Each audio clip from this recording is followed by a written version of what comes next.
అందరికీ హాయ్ అండి. కట్లెట్ ఎలా చేయాలో చూపిస్తాను.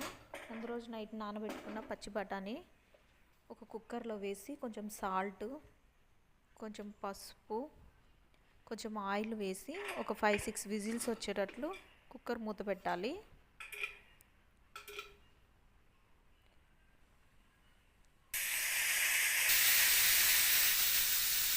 విజిల్ వచ్చిన తర్వాత ఇలా చేతితో ప్రెస్ చేస్తే ఇలా మెత్తగా అవ్వాలండి.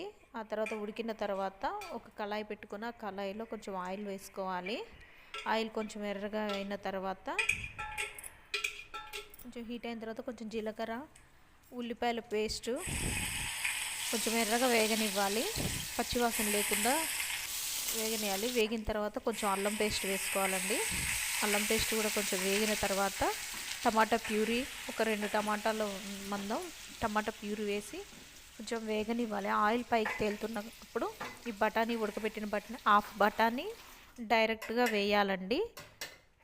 మిగిలిన సగాన్ని మిక్సీలో పేస్ట్ చేసుకున్నాను నేను. ఆ పట్టిన దాన్ని కూడా ఇందులో వేసి కొంచెం ఉడకనివ్వాలి. ఉడికిన తర్వాత దీంట్లో ఒక 2 స్పూన్లు కారం, తగినంత ఉప్పు వేసి కాస్త ఉడకనివ్వాలి. కొంచెం కొత్తిమీర కూడా వేయాలి. తర్వాత కొంచెం వాటర్ కూడా పోయాలండి. మరీ చిక్కగా అవుతుంది కాబట్టి కొంచెం వాటర్ పోసి సిమ్లో పెట్టి ఉడకనివ్వాలి.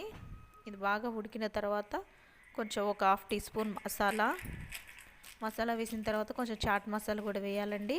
ఈ రెండు వేసిన తర్వాత బాగా కలపాలి. కలిపిన తర్వాత కొంచెం దగ్గరగా ఉడకనివ్వాలి. అంతేనండి, వేడివేడి కట్లెట్ రెడీ. నచ్చినట్లయితే లైక్ చేయండి, షేర్ చేయండి, సబ్స్క్రైబ్ చేయండి. అందరికీ హాయ్ అండి. కట్లెట్ ఎలా చేయాలో చూపిస్తాను.